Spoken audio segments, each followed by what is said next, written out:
하나님께서는 이 세상을 말씀으로 창조하신 전지전능하신 분이십니다. 그런데 우리가 성경을 통해서 깨닫는 것은요, 하나님께서는 사람을 통해서 일하신다라고 하는 거예요. 하나님께서는 요즘에 희망이면서 걱정거리가 되고 있는 AI, 로봇, 챗 GPT 이런 것을 통해서 일하시는 것이 아니라 이 하나님의 형상으로 지음받은 사람을 통해서 일하십니다. 이것이요, 하나님의 사역의 원리입니다. 하나님께서는요, 당신의 계획을 이루시기 위해서 사람을 선택하시고 사람을 통해서 나타내실 때 큰 기쁨을 얻으신다라고 하는 거예요. 그러니까 이제 성경을 보면 하나님께서는요, 시대마다 한 사람을 부르셔서 세우시고 특별한 은혜를 베풀어 주시고 그 사람을 통해서 시대를 이끌어 가기도 하고 하나님의 백성들을 인도하시는 것을 볼 수가 있습니다. 우리 인간은요, 이 방법과 요령을 찾지만 하나님께서는요, 사람을 찾으세요. 왜냐하면 사람이 바로 하나님의 방법이시기 때문인 것입니다. 그렇기 때문에 어떤 조직보다, 어떤 시스템보다 더 중요한 게 있어요? 사람입니다. 근데요, 사람들은 또한 이렇게 말합니다. 사람은 많은데 정말 찾는 사람이 없어요. 교회도 마찬가지예요. 사람은 많은데요, 정말 찾는 사람이 없다고 말합니다. 심지어는요, 대형교회도 마찬가지예요. 그러면 아니, 사람이 많은데 사람이 없다라고 하는 것은 어떤 의미가 있죠? 일꾼이 없다는 거예요. 준비된 사람이 없다는 거예요. 훈련되고 헌신된 사람이 없다라고 하는 것입니다. 근데요, 하나님께서는 소수를 택하셔서 그 사람을 통해서 일하시고 하나님 나라를 지금까지 확장시켜 오고 계십니다. 오늘부터 이 성경에서 나오는 몇몇 인물들을 통해서 이 하나님께서 주시는 영적인 레슨을 얻기를 원하는데요, 하나님께서 쓰시는 인물의 공통적인 특징이 있더라고요. 하나님께서는 언제나 사람을 부르시고 그 부르심에 응답했을 때, 그 부르심에 대하여 응답했을 때 하나님은 그 사람을 통해서 일하신다라고 하는 거예요. 소망하는 것이요, 바로 여러분과 제가 하나님의 부르심을 받고 선택된 하나님의 백성으로서 부르심에 대한 응답을 함으로 하나님 앞에 귀하게 쓰임받는 믿음의 백성들이 되기를 주님의 이름으로 간절히 축복합니다. 우리의 인생길에는요, 여러 가지 길이 있는 것 같지만 결국 두 가지의 길이더라고요. 하나는 복의 길이고 또 하나의 길은 멸망의 길이에요. 예수님께서 이것을 어떻게 표현하셨죠? 좁은 문과 넓은 문으로 표현하셨어요. 사실 예수님의 이 말씀은 단순히 문과 길에 관한 말씀이 아니라 생명으로 가느냐 아니면 멸망으로 가느냐라고 하는 갈림길이라고 하는 것입니다. 그렇다면 우리는 어떻게 하면 이 땅에 살아가면서 멸망의 길이 아니라 생명의 길, 복의 길로 걸어갈 수 있느냐라고 하는 거예요. 여러분, 성경에서 복을 말할 때 빠지지 않는 사람이 있죠? 누군가요? 아브라함이에요. 아브라함에 대해서 창세기 12장부터 25장까지 무려 14장에 걸쳐서 기록하고 있어요. 성경에 보면 예수님 다음으로 가장 많이 거론되고 있는 인물이 아브라함입니다. 여러분, 신약 성경을 시작할 때도 이렇지 않습니까? 마태복음 1장 1절 보십시오. 아브라함과 다윗의 자손 예수 그리스도의 계보라. 그러면 아브라함이 어떤 대단한 업적을 남긴 사람인가요? 그는 노아처럼 방주를 지어가지고 인류를 구원한 사람도 아니고요, 모세처럼 이스라엘 백성들을 출애굽시킨 사람도 아니고요, 다윗처럼 큰 전쟁을 승리로 이긴 사람도 아니었습니다. 아브라함은요, 하나님의 말씀을 듣고 이사를 했을 뿐인데 복의 근원이라고 믿음의 조상이라고 말을 하고 있어요. 또한 이 아브라함을 하나님의 벗이라고 야고보서 2장 23절은 이렇게 기록합니다. 아브라함의 벗이라, 하나님의 벗이라 칭함을 받았나니.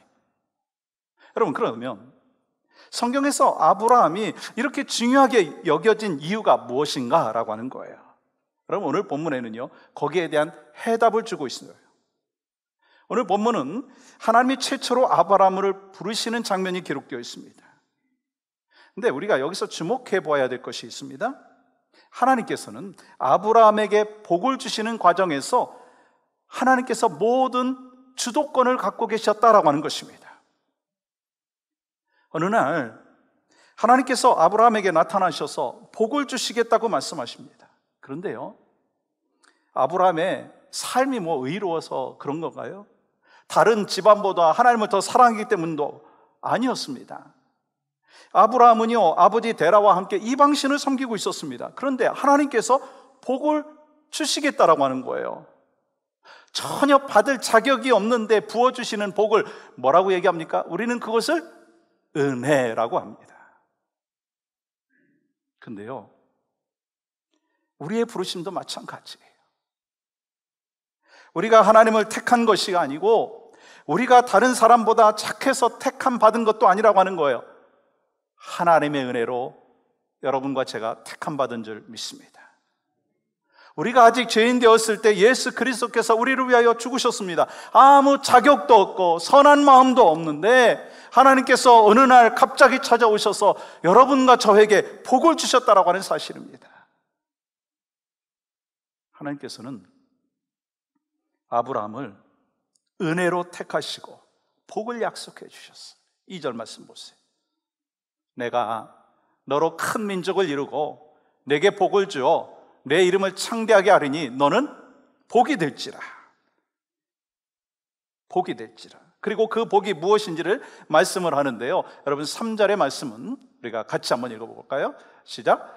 너를 축복하는 자에게는 내가 복을 내리고 너를 저주하는 자에게는 내가 저주하리니 땅의 모든 족속이 너로 말미암아 복을 얻을 것이라 하신지라. 여러분, 이 말씀은 하나님께서 믿음의 조상 아브라함에게 복을 주실 것이라고 하는 약속하신 말씀입니다. 근데 NIV 성경에 보면 이 두 구절 속에 5번이 반복되는 단어가 있습니다. I will, I will, I will. 내가 너에게 무엇을 할 것이다, 그 표현을 했어요. 근데요, 여기서 복이라고 하는 것은요 물질과 세속적인 의미의 복이라기보다는 바로 예수 그리스도를 통한 구원의 복을 말씀하는 것입니다.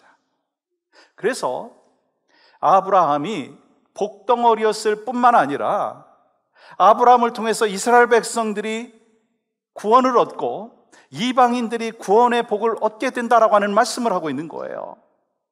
여러분, 오늘 본문은 우리에게 참 중요한 의미를 가져다 주고 있습니다. 왜냐하면 하나님께서는 아브라함을 부르셔서 복의 통로로 삼으신 것과 같이 여러분과 저를 부르시고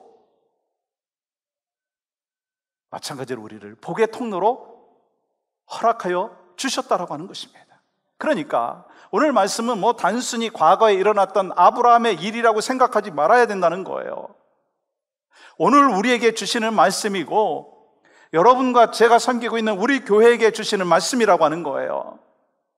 너를 축복하는 자에게는 내가 축복하겠고 너를 저주하는 자에게는 내가 저주할 것이다. 너를 통하여서 모든 사람이 복을 얻게 될 것이다. 아멘이신가요? 그렇다면 이 놀라운 복을 우리가 이 땅에 사는 동안 어떻게 누릴 수가 있느냐라고 하는 것입니다. 나 자신만 누리는 것이 아니라 우리가 어떻게 하면 자손 대대로 우리 가문에 이 복을 또한 다른 사람에게 전해주는 복의 통로가 될 수 있겠느냐라고 하는 것입니다. 본문은요 복의 통로가 되는 방법에 대해서 말씀하고 있습니다. 여러분, 첫 번째는요 떠나야 합니다. 저를 따라해 보시겠어요? 떠나야 합니다. 우리가 살아가면서 익숙함이라고 하는 것으로부터 이제 얻는 게 참 많아요. 익숙하면요 편안해요. 익숙하면은요 스트레스도 적고요 익숙하면은요, 에너지도 별로 들어가지 않습니다. 그래서 익숙함이라고 하는 것에서 벗어나는 것이 쉬운 게 아니에요. 제가 캘리포니아에 사역을 하다가 공부하기 위해서 동부로 가게 되었는데, 이 준비하는데 참 두려운 마음이 있었어요. 나이 40에 가족들을 데리고 이 서부에서 동부로 간다는 것이 참 부담이었어요. 여러분, 익숙한 캘리포니아를 떠나서 이 먼 타양으로 간다라고 하는 거 쉽지 않죠. 근데 이 저보다 힘들었던 사람들이 있어요. 저희 가족들이었어요. 특별히 큰 딸이 가장 많이 힘들었습니다. 그때가 저희 큰애가 5학년이었거든요. 그래서 이제 사춘기에 접어들 나이기 때문에 그 무엇보다도 친구가 중요하잖아요. 그런데 갑자기 낯선 동네에 낯선 동부로 간다라고 하는 것 이야기를 듣고 정말 한 달 이상을 계속 울고 다녔어요. 여러분, 이와 같이 익숙함을 내려놓는다는 것은요, 어린아이나 또 나이가 드신 분이나 다 마찬가지로 어렵다는 거예요. 그러므로 크든지 작든지 익숙함에서 떠난다라고 하는 것은요, 기대함도 분명히 있어요. 소망도 분명히 있습니다. 그렇지만 찾아오는 게 뭐예요? 두려움과 염려가 찾아온다라고 하는 거예요.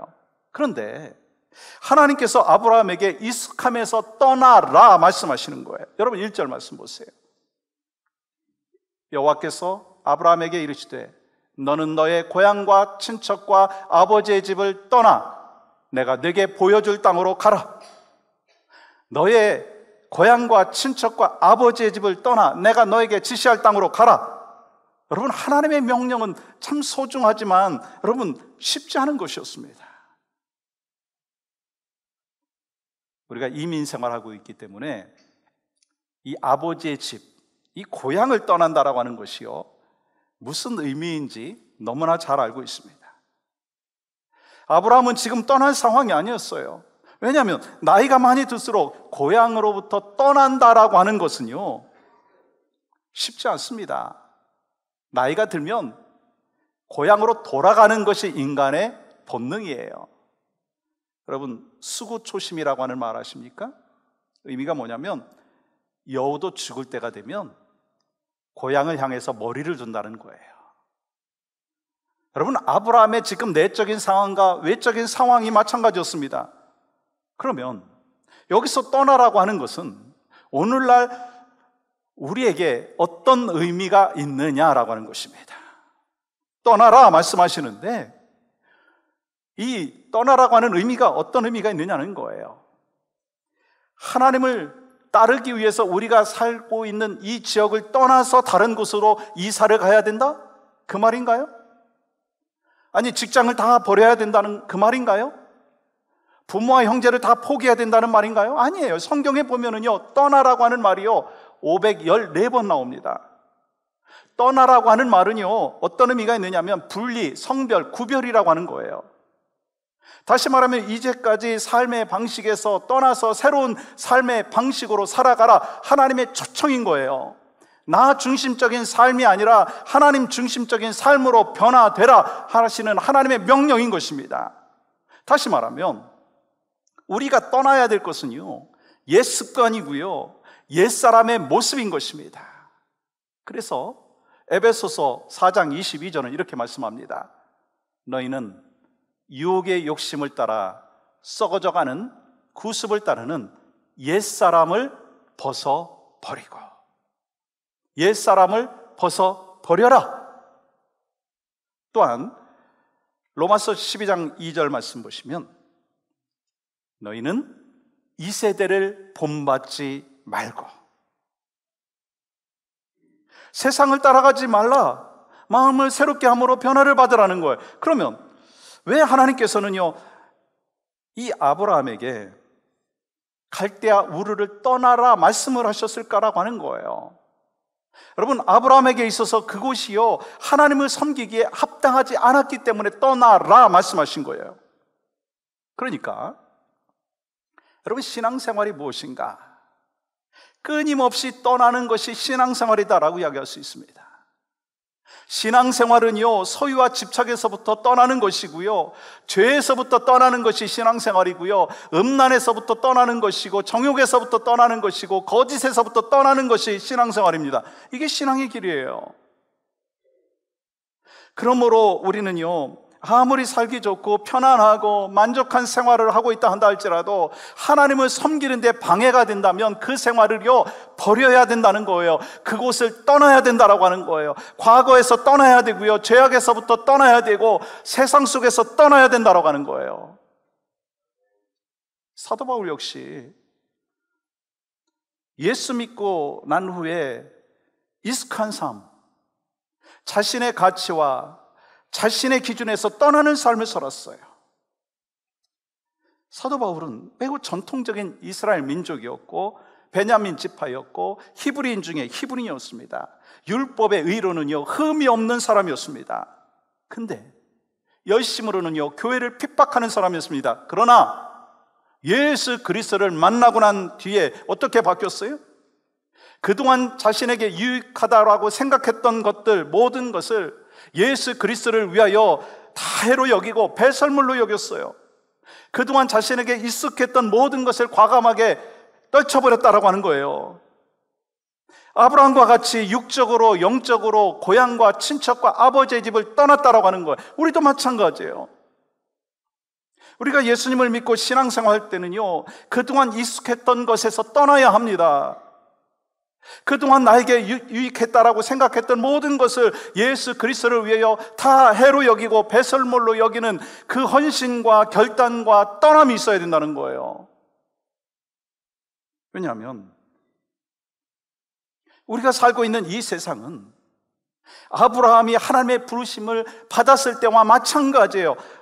하나님을 떠나 있는 죄악이 가득한 세상이기 때문인 것입니다. 그러면 질문하겠습니다. 여러분이 떠나야 될 고향과 친척과 아버지의 집은 무엇인가요?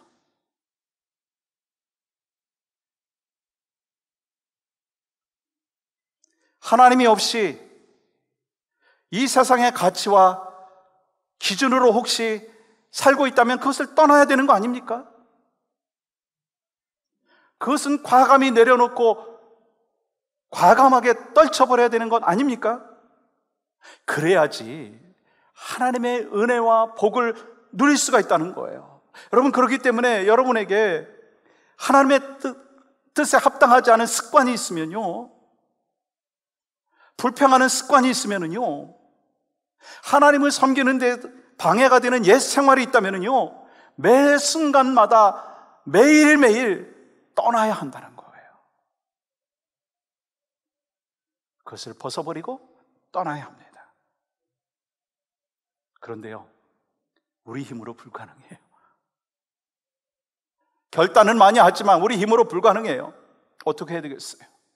하나님 앞에 기도해야 돼요. 그리고 믿음의 동역자들한테 중보기도 부탁하십시오. 우리의 삶을 그러면서 하나님 앞에 깨끗하게 드려야 하는 거예요. 우리가 갈대아 우리에서 떠나게 되면, 익숙한 옛 사람에서 떠나게 되면 하나님께서 주시는 복의 길을 향해서 출발할 수가 있고요, 복의 통로로 살아갈 수 있는 복을 누리게 되는 줄 믿습니다. 그래서 우리가 2023년 예수의 증인되는 교회라고 하는 비전을 갖고 있는데, 옛 생활과 옛 습관과 옛 자아가 계속해서 남아있다면 증인의 삶을 살 수가 없는 거예요. 하나님께서 우리에게 이 세상을 본받지 말고 새롭게 함으로 변화를 받으라고 말씀하여 주셨어요. 그래서 여러분, 더 늦기 전에 주님이 말씀하신 대로 옛 습관과 옛 자아에서 떠나서 하나님께서 원하시는 그 삶의 길로 걸어갈 수 있는 그 발걸음을 내디딜 수 있는 여러분과 저의 삶이 되기를 주님의 이름으로 간절히 축복합니다. 떠나야 될 뿐만 아니라 우리는요, 따라가야 합니다. 따라해 보시겠어요? 따라가야 합니다. 그러면 뭘 따라가야 되나요? 여러분, 4절 말씀 보세요. 4절은 이렇게 말씀하고 있습니다. 이에 아브라함이 여호와의 말씀을 따라갔고, 여러분 여기서 여호와의 말씀을 따라갔다라고 하는 거는요, 신앙생활을 시작했다라고 하는 의미입니다. 그러면 신앙은 어떻게 시작됩니까? 하나님께서 찾아오심으로부터 시작되었어요. 하나님께서 갈대아 우르에서 우상을 섬기는 이 아브라함에게 찾아오셔서 말씀하실 때 그 말씀을 듣고 믿음이 생겼고, 그 말씀을 따라감으로 인해서 복의 통로가 되었다는 거예요. 만약에 하나님이 찾아오셔서 불러주지 아니하셨다면 그는요 여전히 죄와 어두운 가운데서 우상만 섬기고 살았을 것입니다. 그런데 하나님께서 아브라함을 찾아오셔서 말씀하셨고, 아브라함은요 하나님의 말씀을 따라감으로 인해서 복의 통로가 되었다는 거예요. 여러분, 그런데 4절 하반절을 보시면 이렇게 기록되어 있어요. 이에 아브라함이 여호와의 말씀을 따라갔고, 근데 롯도 그와 함께 갔으며, 롯은 그와 함께 갔어요. 아브라함의 이 출발의 동기는요 하나님의 말씀이었지만, 롯은 말씀이 아니라 삼촌 아브라함을 따라갔다는 거예요. 그래서 롯에게도 축복이 되었어요. 우상이 울거리고 있는 그 땅에서 살고 있던 롯은요 아브라함 때문에 그곳을 떠나 이 하나님의 부르심을 받았습니다. 여러분, 이와 같이 아브라함이 하나님의 부르심을 받고 떠날 때 함께 했다라고 하는 것은요 롯에게 있어서 큰 축복이었습니다. 왜냐하면 아브라함은 삼촌으로서 조카 롯의 그 삶을 믿음의 길로 이끌어줬기 때문인 거예요. 그래서 우리가 하나님께서 주신 레슨은 뭐냐면, 신앙의 길을 걸어갈 때 이끌어줄 리더, 나의 영적인 멘토, 신앙의 선배가 있다라고 하는 건요 큰 축복이라고 하는 거예요. 근데 여기서 머물면 안 돼요. 좋은 교회, 좋은 목회자, 좋은 믿음의 선배 만나는 것, 거기서 끝나면 되지 않는다는 거예요. 다음 단계로 나아가야 된다는 거예요. 스스로 믿음의 길을 걸어갈 줄 알아야 된다는 거예요. 교회 공동체를 통해서 도움을 받죠. 그렇지만 스스로 믿음의 길을 선택할 줄 알아가는 그 단계까지 가야 된다는 거예요. 왜요? 목회자가 항상 24시간 함께 있을 수 없고, 그 믿음의 그 신앙의 선배가 항상 함께 할 수 없기 때문인 거예요. 그래서 중요한 거는요, 의존적인 신앙에서 독립적인 신앙으로 변화되어야 된다는 거예요. 의존적인 신앙에서 독립적인 신앙으로 성장해야 된다라고 하는 거예요.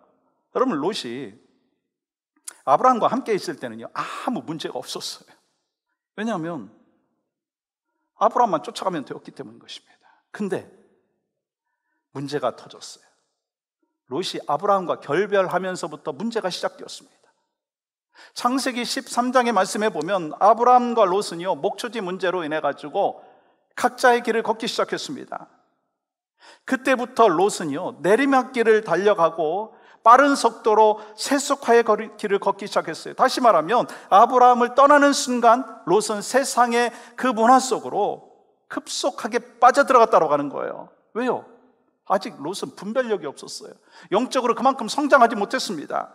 그래서 결국 롯이 선택한 곳은요 눈에 보이는 화려하고 번성했던 도시였어요. 근데 그곳은 타락한 도시였습니다. 그래서 결국 롯은 하나님의 심판을 받고 모든 것을 잃어버리게 되었습니다. 우리는요 이 아브라함의 신앙을 주목해 봐야 합니다. 아브라함은 믿음의 길을 걸어갈 때 어떠한 그 길을 걸어갔는지에 대하여 중요한 모델을 제시하고 있다고 하는 거예요. 아브라함은 믿음의 길을 어떻게 걸어가야 되는지에 대한 모델을 우리에게 제시하고 있습니다. 저를 한번 따라 보시겠어요? 여호와의 말씀을 따라갔습니다. 아브라함은요 우리에게 신앙의 귀한 모델을 제시하고 있는데 하나님의 말씀을 따라갔다고 하는 거예요. 여러분, 창세기 12장에서는요 아브라함은 하나님의 부르심을 받고 떠났습니다. 또 창세기 22장에서는 하나님의 말씀을 따라서 모리아산에서 이삭을 바치는 그 신앙의 절정을 경험했습니다. 창세기 25장에서는 죽음을 맞이하기까지 그의 신앙의 여정은요, 믿음의 조상답게 성장을 했어요. 그러니까 우리의 신앙의 모델이 아브라함인 것입니다. 사랑하는 여러분, 우리는 세월이 흐를수록 신앙의 의존성에서 벗어나야 돼요. 그러면 우리가 어떻게 신앙의 의존성에서 벗어날 수 있느냐라고 하는 거예요. 하나님의 말씀을 따라가야 합니다. 우리가 누구의 인도를 받아야 됩니까? 무엇을 따라가야 됩니까? 사람인가요? 우리의 신앙의 길에서 따라가야 될 것은 딱 하나예요. 아브라함과 같이 오직 하나님의 말씀을 따라가야 될 줄 믿습니다. 처음에는요, 믿음의 선배를 따라가고 신앙의 지도자를 따라가야 합니다. 그게 필요해요. 어린아이가 엄마 따라가듯이 어린아이 신앙은요, 영적인 멘토를 따라가야 합니다. 근데요, 어느 순간부터는 내가 영적인 엄마가 돼야 되고요, 내 스스로 신앙생활을 굳건하게 할 수 있는 하나님의 사람이 되어야 된다는 거예요. 하나님의 말씀만을 따르는 그 단계로 올라가야 된다는 거예요. 왜요? 우리의 절대적인 기준은요, 사람이 아니에요. 하나님의 말씀이기 때문인 것입니다. 그래서 하나님의 말씀을 따라가는 사람은요, 어떤 시련을 와도요, 이길 수 있고요, 그리고 어떤 상황 속에서도 그 고난과 아픔들을 극복할 수가 있어요. 근데 사람을 따라가는 믿음, 환경을 따라가는 믿음은요, 결국 보면 하나님과 상관없는 믿음인 거예요. 왜냐하면 사람과 환경이 우리의 삶의 기준이 될 수 없다는 거예요. 저는 여러분에게 질문하고 싶습니다. 여러분 매일 밥을 드십니까? 밥 안 드시고 어떻게 사십니까? 일부 때는 한 분이 밥 드신다고 하시더라고요. 그래서 다 굶어 죽느냐고 말씀을 드렸더니, 아니요, 저는 빵 먹습니다, 뭐 그런 얘기 하더라고요. 그 얘기가 아니에요. 다시 한번 질문해 보겠습니다. 여러분은 그러면 매일 하나님의 말씀을 스스로 먹고 계십니까? 우리 성도들은 이 밥으로 사는 게 아니라 하나님의 양식으로 사니까 얼마나 건강하십니까? 우리가 하나님의 말씀을 따라 살지 않으면 우리는 사람을 의지하는 단계에서 머물러 있을 수밖에 없다는 거예요. 자립할 수 없고요, 어린아이와 같은 그 베이비 신앙으로 머물 수밖에 없다는 거예요. 베이비 신앙은요, 항상 사람의 영향을 받아요. 그리고 쉽게 시험에 들고요, 상처를 주는 사람은 없는데 맨날 상처받았다고 얘기하고요. 그러면 왜 사람들부터 시험 받습니까? 왜 사람을 의지하고 왜 사람을 바라보십니까? 왜 우상을 바라보면서 그렇게 살아갑니까? 우리가 의지해야 될 대상은 사람이 아니라 하나님의 말씀입니다. 그렇다면 왜 우리가 하나님의 말씀을 따르지 못하나요? 그 이유는요, 우리 마음 밑바닥에 하나님의 말씀에 대한 의심이 있기 때문인 거예요. 하나님의 선하심과 하나님의 능력을 믿지 못하기 때문인 것입니다. 그러면서 수많은 변명을 막 늘어놓습니다. 왜 우리가 하나님의 방법대로 살지 못합니까? 왜 우리가 온전한 삶을 드리지 못합니까? 왜 우리가 온전한 11조를 하나님 앞에 드리지 못합니까? 그 이유는요, 우리가 하나님의 말씀을 믿지 못하기 때문인 것입니다. 내 삶을 온전히 드려라, 내 수입의 11조를 드려라, 그래야면 내가 너를 복되게 하여 주시겠다, 내가 너를 책임지겠다, 그 약속의 말씀을 온전히 믿지 못하는 것입니다. 그렇습니다. 하나님의 복을 받고 하나님의 복을 다른 사람에게 전하는 축복의 통로가 되는 사람은 아무나 되는 게 아니에요. 하나님의 말씀을 믿고 신뢰하는 사람만이, 그분의 말씀을 따르는 사람만이 하나님의 복을 받고 그 하나님의 복의 통로가 되는 줄 믿습니다. 그 믿음과 그 말씀을 따르는 사람이 바로 여러분과 제가 될 수 있기를 주님의 이름으로 간절히 축복합니다. 여러분, 오늘 본문 1절 하반절의 말씀 보시면 내가 내게 보여줄 땅으로 가라 말씀하시잖아요. 잘 아시잖아요. 수도 없이 많이 이 말씀을 묵상했을 거예요. 보여주신 땅이 아니고 보여줄 땅이라고 말씀하셨어요. 일단 떠나라고 하는 거예요. 내가 떠나기로 결단하면 내가 갈 곳을 내가 매 순간 너에게 가르쳐 주겠다라고 하는 거예요. 여러분, 사람의 길이라고 하는 것은요, 내가 알 것 같지만 하루 앞을 모르는 것이 우리의 삶의 여정입니다. 그래서 주님은 뭐라고 말씀하셨어요? 내일 일을 자랑하지 말라 말씀하셨어요. 근데 하나님께서 말씀하시는 길을 따라 걸어가면 그 길은 반드시 승리할 것이라고 약속해 주셨어요. 시편 119편 105절 말씀 보실까요? 같이 한번 읽겠습니다. 시작. 주의 말씀은 내 발의 등이요 내 길의 빛이니이다. 하나님의 말씀은 아브라함의 인생의 길이요 등이요 빛이었듯이 여러분과 저에게도 하나님의 말씀이 등이요 빛이요 중심이요 기준이 되기를 주님의 이름으로 간절히 축복합니다. 아브라함에게서는 말씀이 나침판이었어요. 내비게이션이었어요. 인생의 동기였고 인생의 과정이었고 인생의 목표였습니다. 다시 말해서 말씀이 주인 되었다고 하는 거예요. 결과적으로 어떻게 되었습니까? 아브라함은 이 땅에서 많은 것을 버렸습니다. 정말 소중한 것을 떠났습니다. 근데 하나님으로부터 받은 것을 생각해 보면 엄청나게 많고 놀랍다는 거예요. 복의 근원이 되었다는 거예요. 복의 통로가 되었다고 하는 거예요. 그러면 우리가 사순절을 이번 수요일부터 지나가게 될 것입니다. 여러분, 어떻게 지나셔야 될까요? 우리 크리스찬들에게 있어서 사순절은 특별히 중요합니다. 아까 말씀드린 대로 예수님께서 공생애 시작하시기 전 40일 동안 금식하며 기도하셨어요. 우리는 이 부활절을 앞두고 이 사순절 40일을 지나가면서 그 어느 때보다도 내 생각과 내 기준이 앞서는 것이 아니라 하나님의 말씀이 내 인생의 내비게이션인 것을 분명히 다시 한번 깨닫고 하나님의 말씀 속에서 이 사순절을 하나님 앞에 올려드리기를 주님의 이름으로 간절히 축복합니다. 그래서 우리 모두가 하나님 말씀 따라서 살고 하나님 말씀의 중심이 있어야 된다는 거예요. 여러분, 예수의 증인 되는 삶은 그냥 입으로 되는 것이 아닙니다. 떠나야 될 부분에 대해서는 떠나고 하나님의 말씀을 따를 때 우리의 삶의 변화의 역사가 있고 회복의 역사가 있고 이를 통해서 우리의 삶을 통해서 하나님 앞에 영광이 되어지고 그리고 우리는 아브라함과 같이 복의 통로로 구원의 통로로 열방을 향하여 복음을 제시하는 축복의 통로로 쓰임받게 되는 줄 믿습니다.